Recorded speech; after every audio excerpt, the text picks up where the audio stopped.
Peacemakers of Christo. ஊற்று தண்ணீரே எந்தன் தேவ ஆவியே, ஜீவநதியே என்னில் பொங்கி பொங்கி வா. ஊற்று தண்ணீரே எந்தன் தேவ ஆவியே, ஜீவநதியே என்னில் பொங்கி பொங்கி வா.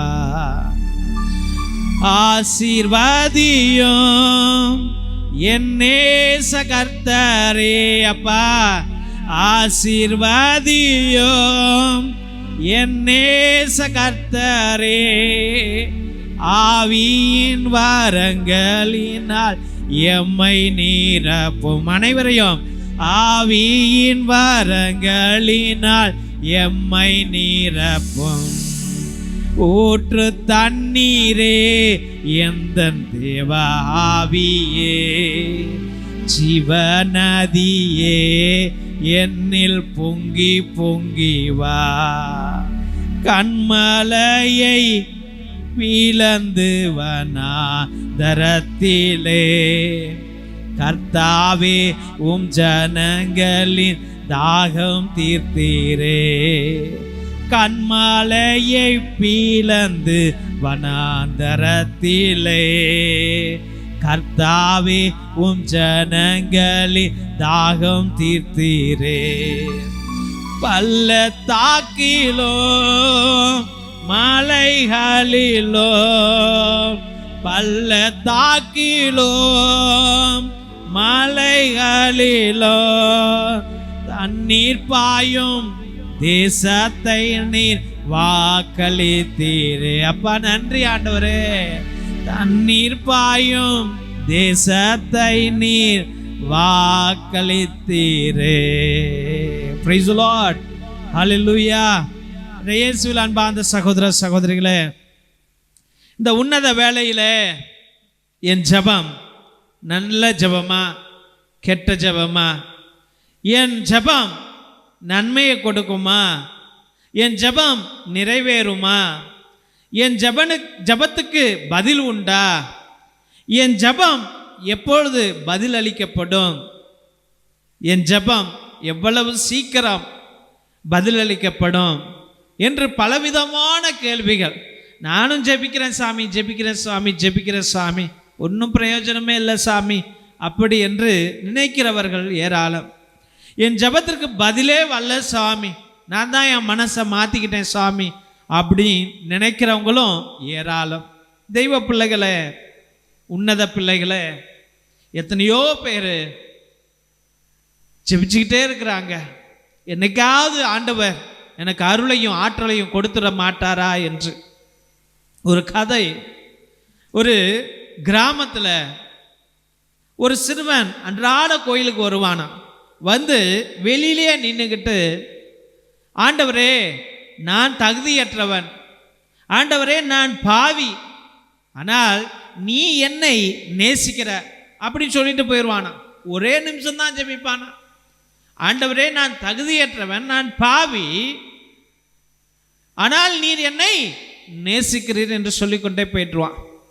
அப்போ அங்கிருந்த சாமியார் ஒரு நாள் அந்த பையனை கூப்பிட்டு, என்னடா தம்பி தினமும் வர, அவங்கெல்லாம் ஜெபமாலை சொல்கிறாங்க, ஆராதனை பண்ணுறாங்க, பூசையில் கலந்துக்கிறாங்க, அங்கேயே உட்காந்து ஜெபிச்சிட்டு இருக்கிறாங்க, ஆனால் நீ ஒரு வார்த்தை சொல்லிட்டு போறியே அப்படி என்று அந்த சிறுவனை பார்த்து சொல்லும்போது, ஃபாதர் நான் பாவின்னு எனக்கு தெரியும் சாமி, நான் பாவி, நான் ஆண்டவருடைய பிள்ளையா இருக்க தகுதியற்றவன், ஆனால் என்னுடைய தகுதியின் நிமித்தம் ஆண்டவர் என்னை நேசிக்கலை, அவருடைய குணமே நேசிப்பது தான், அவர் என்னை நேசிக்கிறார், அளவு கடந்து நேசிக்கிறார், அதிகமாக நேசித்து கொண்டே இருக்கிறார். ஆம் தெய்வ பிள்ளைகளே, நாம் ஒவ்வொருவராகிய கர்த்தர் நேசித்து கொண்டே இருக்கிறார். அதுதான் முதல் வாசகத்தில் பார்க்கின்றோம்.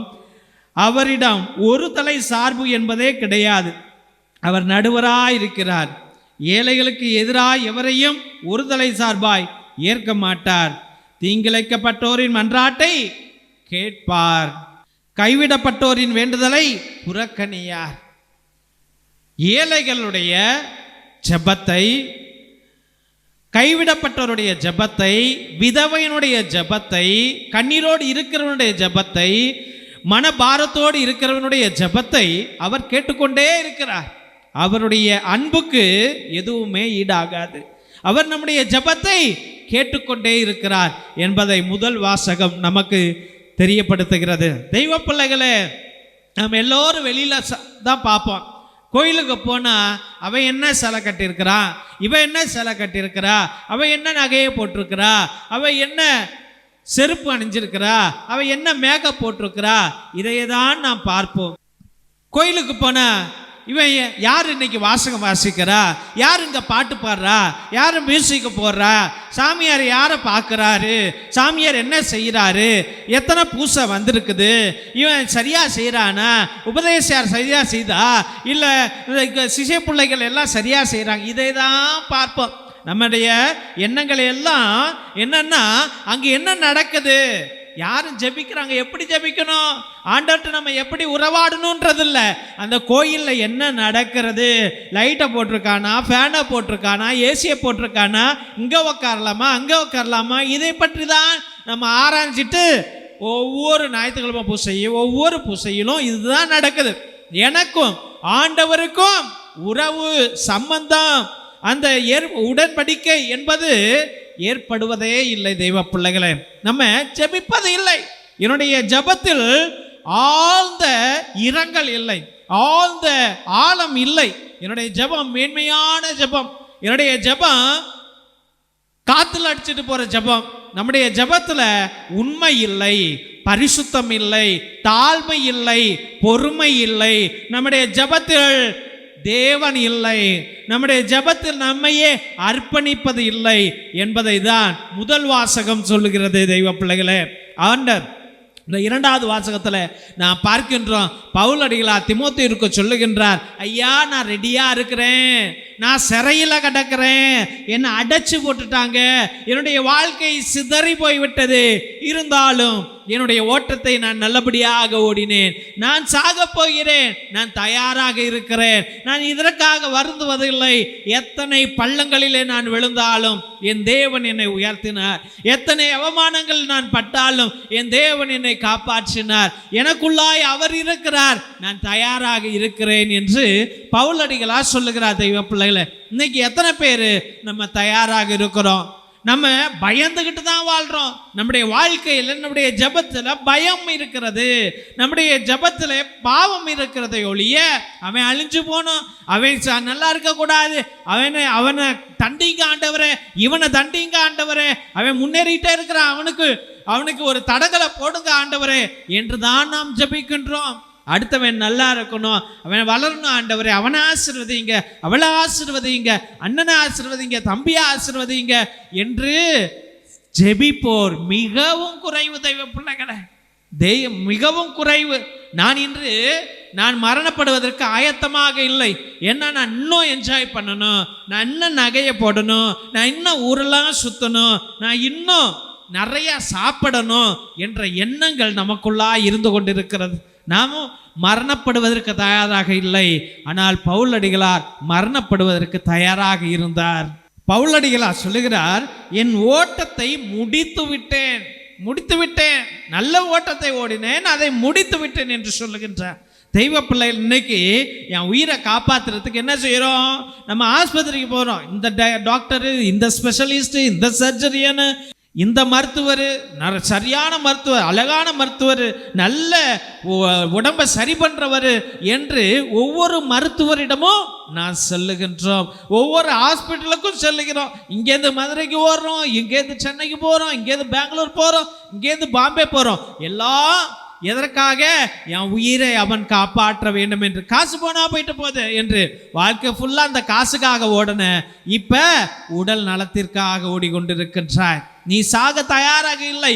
ஏனென்றால் வாழ்ந்த வாழ்க்கையெல்லாம் பாவ வாழ்க்கையாக மாறி போனது. தெய்வ பிள்ளைகளே, நாம் சுவிசேஷத்திற்கு வரும் பொழுது இயேசு ராஜா சொல்லுகின்றார். யாருக்காக சொல்லுகிறார் என்று பார்த்தால், தாங்கள் நேர்மையானவர் என்று நம்பி மற்றவர்களை இகழ்ந்து ஒதுக்கும் சிலரை பார்த்து ஒரு கதையை சொல்லுகிறார். 2 பேர் போகிறார்கள். ஒருத்தன் பரிசேயர், இன்னொருத்தன் வரி தண்டுபவர். பரிசேயன் தன்னையே புகழ்ந்து கொள்ளுகிறார், பரிசேயர் தன்னையே புகழ்ந்து கொள்கிறான்.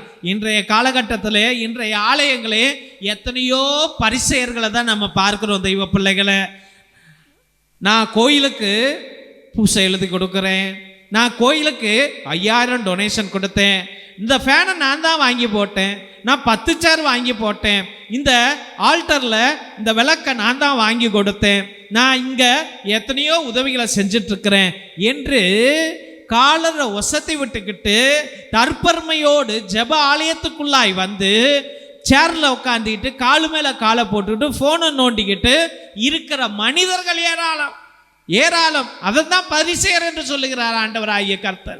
நான் சொல்ல கிடையாது தெய்வ பிள்ளைகளே. பரிசேயரை பற்றி இன்று தேவாலயத்தில் எத்தனையோ பரிசேயர்கள் இருக்கிறார்கள். நிறைய நகையை போட்டுக்கிட்டு, ஜோடனம் செஞ்சுக்கிட்டு, பட்டு சேலையை கட்டிக்கிட்டு, ஆடம்பர வாழ்க்கையாக நம்ம வாசிக்கிறோம், தேவனுடைய வார்த்தையை வாசிக்கிறோம். நான் வெளியில் பரிசுத்தமாக இருப்பதை போல என் உள்ளமும் பரிசுத்தமாக இருக்கிறதா? நான் படிக்கின்ற அந்த இறை வார்த்தையை கேட்கிற மக்கள் செவி கொடுத்து கேட்கிறார்களா? நீ ஒரு தீர்க்கதரிசி தானே, நீ வாசிக்க வருகிறாய், நீ ஒரு தீர்க்கதரிசி தானே, நீயும் ஒரு இறைவாக்கினராக மாறுகிறாயே, நீயும் ஒரு கன்னியஸ்திரியாக மாறுகிறாயே, நீயும் ஒரு குருவாக மாறுகிறாய் அல்லவா?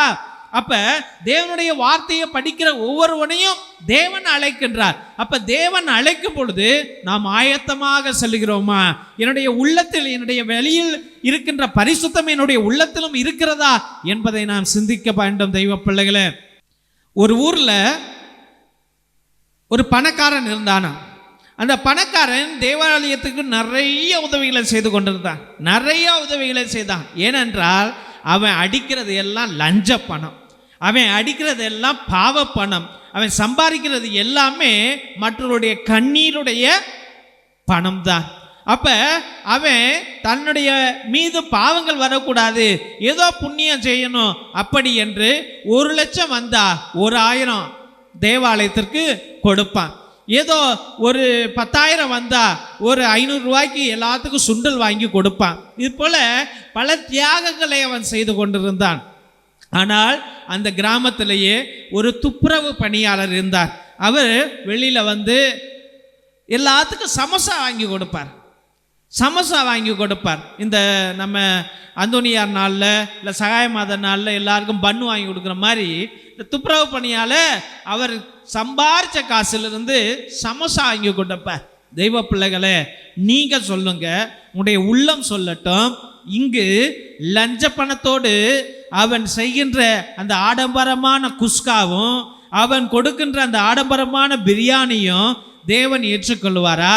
இல்லை, அந்த தன்னுடைய சம்பளத்திலிருந்து சமோசா வாங்கி கொடுக்கிற அந்த துப்புரவு பணியாளருடைய காணிக்கை ஆண்டவர் ஏற்றுக்கொள்ளுவாரா?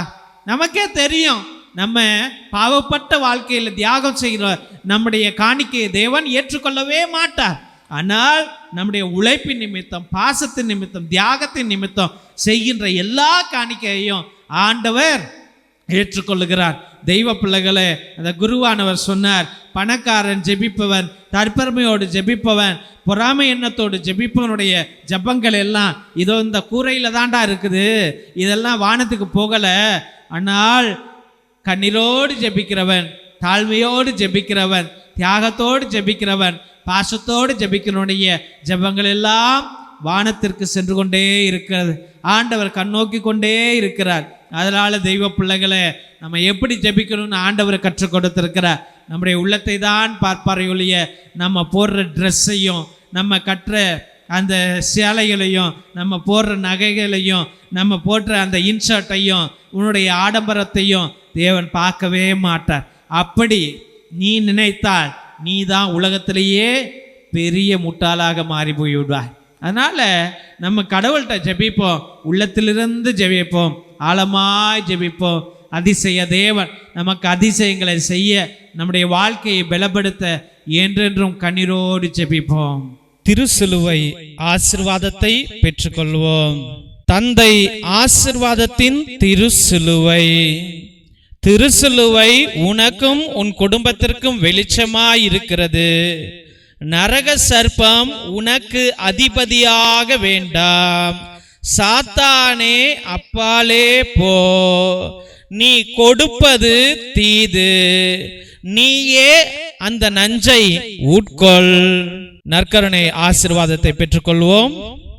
எல்லாம் அல்ல இறைவன் தந்தை, மகன், தூய ஆவியார் உங்களையும் உங்கள் குடும்பத்தையும் ஆசீர்வதித்து வழி நடத்தி காத்தருள்வாராக. ஆமேன், ஆமேன், ஆமேன். இயேசுவில் அன்பார்ந்த சகோதர சகோதரிகளே, முதலாய் உங்கள் அனைவருக்கும் எங்களுடைய மனமார்ந்த நன்றிகளை தெரிவித்துக் கொள்கின்றோம். எங்களுடைய சபைக்கு உங்களால் முடிந்த உதவிகளை அன்றாட நீங்கள் செய்து கொண்டிருக்கிறீர்கள். அதற்காக எங்களுடைய ஆயர் மோஸ்ட் ரெவரண்ட் ஹிபோரா குசாலா சார்பாகவும் எங்களுடைய சபை தலைவர் ஃபாதர் கிஷோர் சார்பாகவும் எங்களுடைய மனமார்ந்த நன்றிகளை தெரிவித்துக் கொள்கின்றோம். நீங்கள் அனுப்புகின்ற ஒவ்வொரு பழைய துணி, பத்தாத துணி, புது துணிகள் அனைத்தையும் மற்றும் நோட்டு, பேனா, புஸ்தகங்கள் மற்றும் சோலார் லைட் அனைத்தையும் நாங்கள் பகிர்ந்து கொண்டிருப்பதை இதோ இந்த போட்டோல உங்களுக்கு காமிச்சிருக்கிறோம். ரொம்ப நன்றி. கடவுள் நிறைவாக உங்களுடைய நல்ல உள்ளங்களையும் இல்லங்களையும் ஆசிர்வதிக்க நாங்கள் அன்றாட ஜெபித்துக் கொள்கின்றோம். மற்றுமாக உங்களால் முடிந்த அளவுக்கு உங்களுடைய உற்றா உறவினரிடம் சொல்லி கூட இந்த பழைய துணி, பத்தாத துணி, பயன்படுத்தாத துணிகளையும் மற்றுமாக ஏதாவது நோட்டு, பேனா, புஸ்தகங்களை கூட நீங்கள் தொடர்ந்து அனுப்பும்படியாக அன்போடு வேண்டுகின்றோம். மற்றுமாக தெய்வ பிள்ளைகளே, ஒரே குருவானவர் ஃபாதர் டேவிட், அதாவது நான் ஒவ்வொரு நாளும் மதியம் 3 மணியிலிருந்து 5 மணி வரைக்கும் உங்களுக்காக இறை இரக்கத்தின் ஜெபமாலை, நேர்த்தி திருப்பலி, கிரகோரியன் மாஸ், ஆராதனை, உன்னத திருப்பலியை ஒரே குருவானவராக ஆண்டவருடைய சந்நிதியிலே ஆண்டவரோடு பேசிக்கொண்டு உங்களுக்காக ஜெபிக்கிறேன். நீங்கள் கொடுக்கிற அந்த 100 ரூபாய்க்கு நியாயமான காரியங்களை நாங்கள் எங்களால் முடிந்த அளவுக்கு செய்கிறோம். அதனால தெய்வ பிள்ளைகளே, நீங்கள் அனைவரும் நேர்த்தி திருப்பலி, அதாவது உங்கள் விண்ணப்பங்கள் நிறைவேறவில்லை என்றால் 3 திருப்பலி, 5 திருப்பலி, 7 திருப்பலி, 9 திருப்பலி, 12 திருப்பலி, 21 திருப்பலி, 30 திருப்பலி, 33 திருப்பலி என்று நீங்கள் அர்ப்பணிக்கலாம். இல்ல நன்றி திருப்பலியாக கூட அர்ப்பணிக்கலாம். இல்ல ஆத்மாக்களுக்காக, ஆத்ம இளைப்பாறுதல் அடைவதற்காக கிரகோரியன் மாஸை நீங்கள் அர்ப்பணிக்கலாம். அதாவது 30 திருப்பலியை நீங்கள் அர்ப்பணிக்கலாம் என்பதை அன்போடு தெரிவித்துக் கொள்கின்றோம். மற்றுமாக மிரக்கல் ஆயில் எத்தனையோ நோய்களையும் எத்தனையோ வலிகளையும் அகற்றி போடும் குழந்தை பாக்கியத்திற்கு, ஆஸ்மாவுக்கு, மூச்சு வாங்குவதற்கு, மூச்சு திணறலுக்கு, வயிற்று வலிக்கு அனைத்திற்கும் இது உதவும். முழங்கால் வலிக்கு, சுகர், பிபி அனைத்திற்கும் இது உதவும். இதை தயவு செய்து நீங்கள் வாங்கி பயன்படுத்தும்படியாக அன்போடு வேண்டுகின்றோம். இரத்தத்தின் விடுதலை ஜெப புத்தகம், இது உன்னத புத்தகம். ஆதி காலத்தில் நம்முடைய மூதாதையர்கள் பயன்படுத்திய வல்லமையான ஜெபங்கள், செபஸ்தியார் தகடு, அந்தோனியார் தகடு செய்வதற்காக கட்டு ஜெபங்களை வைத்து எழுதியார்கள். அந்த ஜெபங்களை உடைய இந்த புத்தகம் வல்லமையானது. செய்வினைகளை அகற்றுவதற்கும், சாத்தான்களை விரட்டுவதற்கும், கட்டுகளை உடைப்பதற்கும் இது பயன்படும். இதையும் நீங்கள் வாங்கி பயன்படுத்தும்படியாக அன்போடு வேண்டுகின்றோம். மற்றுமாக தெய்வ பிள்ளைகளே, இந்த சேனலை தயவு செய்து ஆண்டவருடைய ஊழியத்திற்காக நாங்கள் பயன்படுத்தி கொண்டிருக்கிறோம். மக்களுக்காக அனுதினமும் ஜெபிக்க, என்னாலும் ஆண்டவர்கிட்ட பரிந்துரை செய்ய வேண்டும் என்று இந்த சேனலை வழி நடத்தி வந்து கொண்டிருக்கின்றோம். அதனால் உங்களால் முடிந்த உதவிகளை செய்யுங்கள். மற்றுமாக தெய்வ பிள்ளைகளே, இந்த சேனலை சப்ஸ்கிரைப் பண்ணுங்க, இதை ஷேர் பண்ணுங்க. உங்கள் தெரிஞ்சவங்கள்ட்ட சொல்லி ஒவ்வொரு நாளும் மதியம் 3 மணியிலிருந்து 5 மணி வரைக்கும் நடக்கும் ஜெபத்திலே கலந்து கொள்ளும்படியாக அன்போடு வேண்டுகின்றோம். Praise the Lord. God bless you all.